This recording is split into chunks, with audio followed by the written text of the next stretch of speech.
Ini kan gubuk-gubuk awal kan ini, benar Ustaz ya? Ini air mata penghafal Quran pertama jatuh tuh di sini. Maka nggak usah dirubah. Kalau bisa pertahankan. Ini tangisan anak-anak, doa mereka, deres Quran tiap malam di sini. Biarkan ini. Ini kenang-kenangan, ini jadi saksi. Siapa tahu nanti yang dulu hafal Quran di situ, nanti anaknya ngisi situ lagi. Cucunya, cicitnya di situ lagi. Nanti kalau mau bangun, insya Allah di belakang itu insya Allah punya kita itu nanti. Itu nanti insya Allah punya kita. Karena kita kalau sudah niatkan untuk Quran, Allah pasti akan mudahkan. Pasti Allah mudahkan. Nah itu terakhir pesan saya, jangan sampai kita hanyut dengan gonjang-ganjing dunia sekarang ini. Gak usah banyak tahu menahu. Udah, yang penting kalau sudah kenal Quran itu cukup gitu. Sudah cukup. Lah kalau kami ini wali santri yang udah, yang penting sehat, ya, sehat. Ada yang dimakan hari itu, nah, terus damai, nggak tengkar sama suami. Udah, itu sudah jadi raja di dunia. Sudah jadi raja dunia. Rasulullah SAW bersabda dalam satu hadis yang diriwayatkan oleh Imam Tirmizi, man asbaha fi sirbihi aminan wa fi jasadihi mu'afan wa lahu qutu yaumihi wa lailihi fa ka'annama hizat lahu dunya. Barang siapa bangun pagi dalam keadaan aminan fi sirbihi, ya, dia dalam keadaan damai bersama keluarganya, enak, damai gitu, tenang hatinya. Mu'afan fi jasadihi, jasadnya sehat, nggak sakit, nggak tumor, nggak kanker, nggak corona juga, nggak apa-apa kan. Yang ketiga, walahu qutu yaumihi wa laili, dan ada yang dimakan hari itu, sudah fa ka'annama hizat lahu dunya, seakan-akan dunia ini sudah dikumpulkan hanya untuk kalian berdua. Itu aja dunia itu. Maka Habib Umar bin Segaf di dalam kitabnya Tafrihul Qulub wa Tafrijul Qurub, beliau bercerita ada seorang raja, raja ini mau mati, membiru badannya. Karena ada, ini sebenarnya penyakitnya disebut di sini nggak enak. Berminggu-minggu nggak bisa kentut. Jadi raja ini berminggu-minggu, 2 minggu mungkin nggak bisa kentut, sampai badannya itu membiru. Bayangkan Allah cabut kenikmatan lancar kentut itu loh. Raja itu loh lojotan itu. Kita ini yang buang setiap saat, nyantai begitu, nggak ada rintangan. Alhamdulillah, ini nikmat yang kalau dicerita gimana begitu, tapi itu ya nikmat. Akhirnya karena raja ini sudah kritis sekali, dan seluruh tabib-tabib diundang ke istana dan tidak kunjung sembuh, maka akhirnya istana memutuskan untuk buat sayembara. Dan sayembaranya itu nggak tanggung-tanggung, karena sudah nyawa sang raja ini sudah di ujung tanduk. Itu sayembaranya, barang siapa yang bisa menyembuhkan sang raja, maka dia akan dinobatkan sebagai raja penggantinya.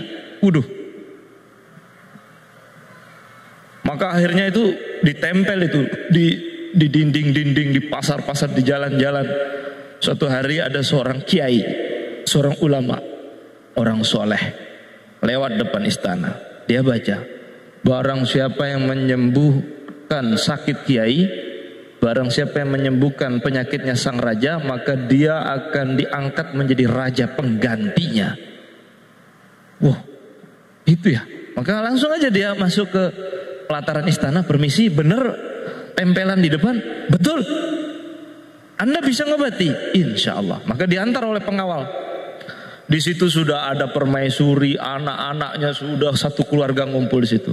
Benar-benar keadaannya, nafasnya tersengal-sengal Tuan Raja. Maka ulama ini bilang, Itu sayembara di depan beneran itu? Iya. Oh ya. Ini sudah berapa lama? Sudah beberapa minggu. Wahai tabib.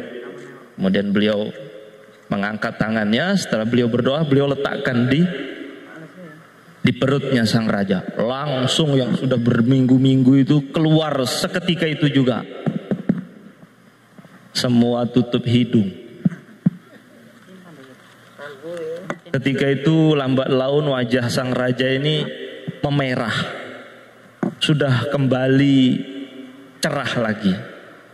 Ketika dia merasa sudah baikan, kemudian dia pegang tangannya ulama ini. Tuan, mari saya antar engkau duduk di singgasana saya. Saya akan melantikmu sebagai raja pengganti saya. Tiba-tiba ulama tadi narik tangannya. Gak perlu. Bagaimana mungkin saya menerima kerajaan, kekuasaan kamu sebegini besarnya, yang harganya seharga dengan kentut yang keluar tadi. Jadi harga kerajaan, tahta kekuasaanmu itu sama nilainya dengan kentutmu yang keluar tadi. Masa yang begitu saya terima? Udah ambil aja, buat kamu aja. Dan kalau kamu mau, saya akan memberikan kamu satu nasihat. Kalau kamu ingin tahu sesuatu yang lebih berharga dari seluruh kerajaanmu ini, seluruh wilayah kekuasaanmu ini, saya akan menyampaikan satu nasihat kepadamu. Apa itu? Allah Rasulullah sallallahu alaihi wasallam, man asbaha fi aminan fi sirbihi, mu'afan fi jasadihi, wa lahu qutu yaumihi wa lailihi, faka'annama hizat lahud dunya. Barang siapa yang bangun pagi dalam keadaan damai, bahagia bersama anak istrinya, mu'afan fi jasadihi, badannya sehat, gak sakit, gak apa, walahu qutu yaumihi wa lailihi, dan ada untuk dimakan hari itu, faka'annama hizat lahud dunya, seluruh dunia sudah menjadi milik kita. Jadi resep kebahagiaan tuh gampang. Yang penting ya, yang penting dengan orang-orang yang kita cintai kita damai, ya. Yang kedua sehat, yang ketiga ada yang dimakan. Alhamdulillah, itulah hidup itu. Lebih dari itu nanti turah-turah memperpanjang hisab di akhirat saja. Wallahu ta'ala alam biswab wa ilaihil ma'af. Jazakallah.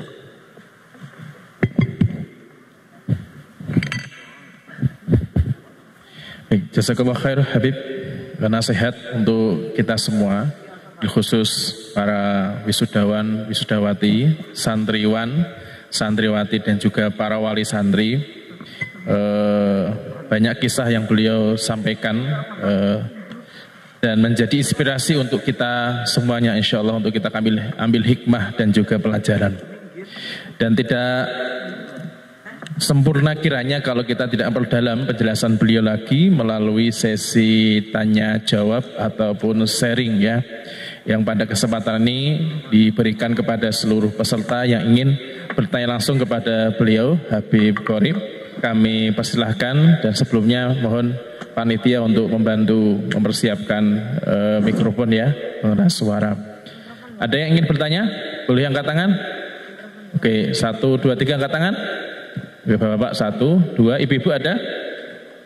Nah, baik, bapak dulu yang depan, bisa Mas mic-nya disiapkan, sebutkan nama, asal dari mana? Yang paling depan. Fadil.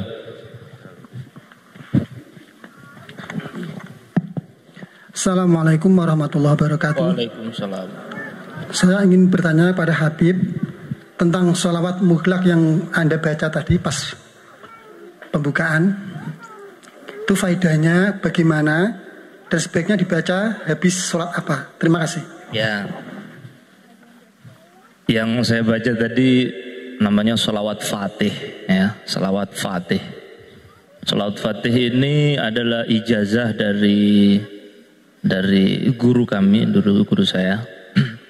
Dan biasanya saya selalu baca di awal membuka majelis, karena guru saya itu adalah muridnya Sayyid Muhammad bin Alawi Al-Maliki di Mekah. Dan beliau ketika kalau membuka majelis selalu mengawalinya dengan membaca sholawat fatih tadi.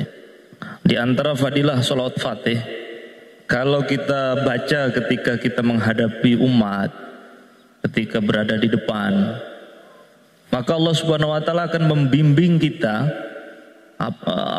membimbing hati, pikiran dan ucapan kita hingga terarah arahnya kepada hati yang sedang mendengarkan. Itu satu. Yang kedua, salawat fatih ini kata guru-guru kami Syed Muhammad Alawi Al-Maliki, ketika beliau ditanya oleh seseorang, bagaimana cara saya agar bisa mimpi berjumpa dengan Rasulullah SAW, maka Syed Muhammad bin Alawi Al-Maliki beliau mengatakan, kalau saya, karena saya mendawamkan salawat fatih. Salawat fatih tadi. Dan kata guru kami yang lain yang mengijazahkan kepada kami salawat fatih ini salawat ini bila dibaca satu kali, maka sama dengan menghatamkan rubu'ul Quran. Dulu ketika saya masih mondok, itu istiqomah saya baca setiap hari 100 istiqomah. Habib, ya. Boleh itu diijazahkan ke saya? Ya, aja setukum. Kobil tuh, Habib. Ya. Nah, dulu waktu di pondok saya ngamalkannya 100 gitu. Tapi kalau untuk antum, ya salawat fatih dibaca setiap habis sholat 7 kali, ya sudah cukup istiqomah. Nah, insya Allah Allah akan mudahkan rizkinya, karena salawat fatih itu yang saya baca tadi, sebagian ulama menjulukinya Malikus Sholawat, rajanya sholawat atau sultanus sholawat, sultannya sholawat. Wallahu ta'ala alam biswab, ilaihil ma'ab. Ya, tayyib. Yang lain. Yang kedua, Bapak pakai topi, kacamata. Ibu-ibu siap? Atau kalau enggak, panitia bantu tulisan, nanti bisa kami bacakan. Bisa bawa ke depan tulisannya. Assalamualaikum warahmatullahi wabarakatuh. Nama saya Pak Ali dari Pecanggading, Ustadz. Yang ingin saya tanyakan, melaksanakan sunnah, apakah itu penting? Menurut Habib itu sepenting apakah melaksanakan sunnah Rasul itu? Karena kami pernah bercakap dengan kawan bilang melaksanakan sunnah itu bagaikan makan snack atau cemilan. Kalau melaksanakan yang wajib itu adalah makan pokok atau barang pokok. Terima kasih. Assalamualaikum warahmatullahi wabarakatuh. Waalaikumsalam warahmatullahi wabarakatuh. Dalam satu hadits qudsi, Rasulullah sallallahu alaihi wasallam bersabda, Allah Subhanahu wa taala berfirman, la yazalu 'abdi yataqarrabu ilayya bin nawafili hatta uhibbahu, fakuntu sam'ahu alladhi yasma'u bi wa basarahu alladhi yabsuru bi wa yadahu allati yabtishu biha. Dalam sebuah hadis qudsi, Allah Subhanahu wa taala berfirman, la yazalu 'abdi yataqarrabu ilayya, senantiasa hambaku mendekat kepadaku bin nawafili, dengan mengamalkan amal-amal sunnah, hatta uhibbahu, hingga dia masuk ke dalam makom, namanya makom hatta uhibbahu, aku cinta dengannya. Jadi ibarat kalau kita mau jualan, modal dasar itu yang wajib itu.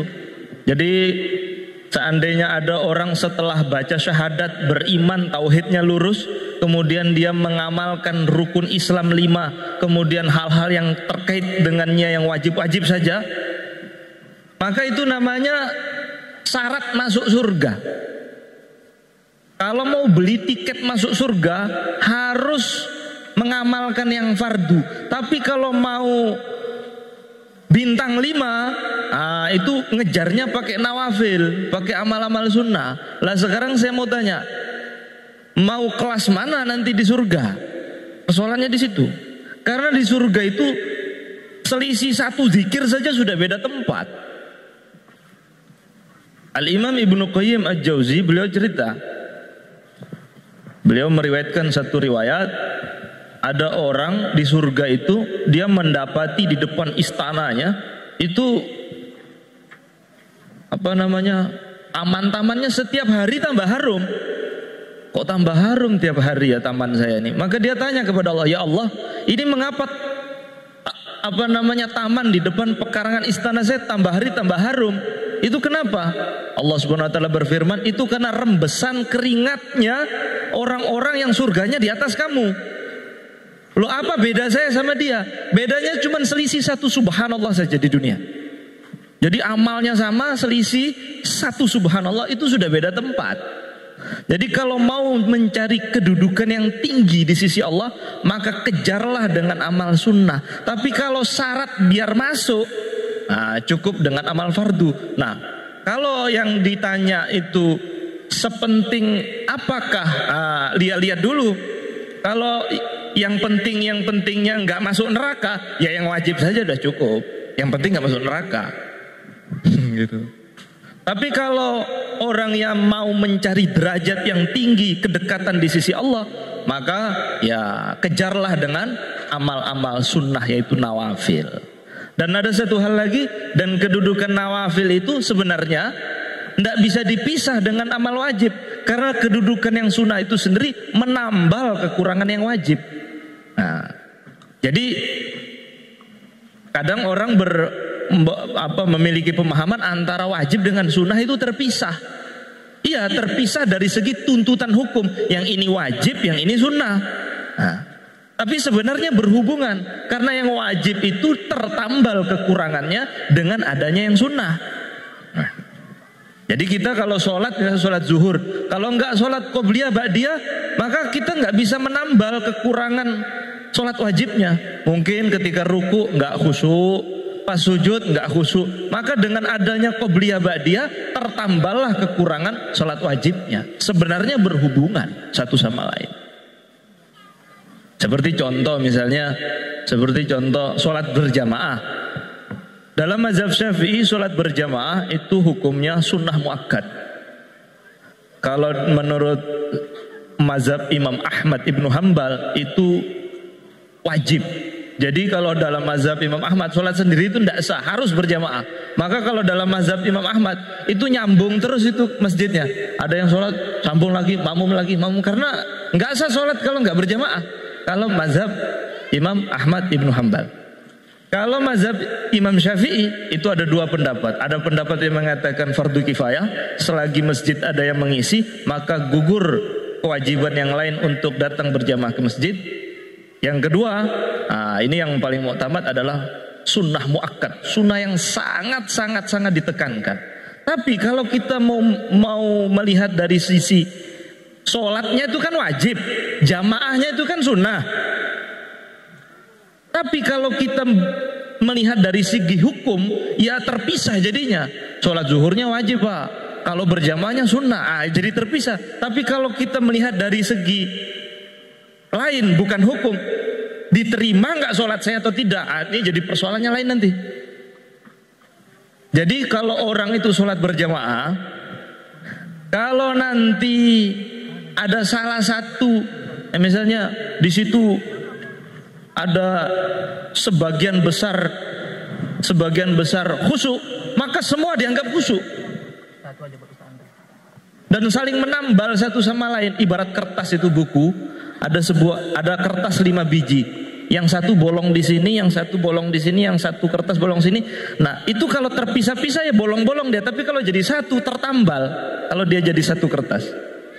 Gampangannya, kita kalau mau beli pisang, kalau belinya satu-satu begini, kita pilih-pilih. Bagus nggak nih? Wah, ini ada anunya nih, udah bolong nggak jadi. Tapi kalau beli pisang borongan, satu pickup itu walaupun ada yang busuk keangkat semua. Nah, begitu juga dengan sholat kita. Kalau kita sholat sendiri ya dipilih-pilih malaikat. Tapi kalau berjamaah, walaupun ya ada nggak khusyuk, ya mikir apa, mikir itu, ini kebawa semua, makbul. Nah, kedudukan sunnah di sini akhirnya apa? Mengantarkan yang wajib ini diterima oleh Allah. Jadi berhubungan antara sunnah dan wajib, dan akan terpisah kalau kita melihatnya melalui perspektif hukum. Wallahu ta'ala alam bisawab, bilahil ma'af.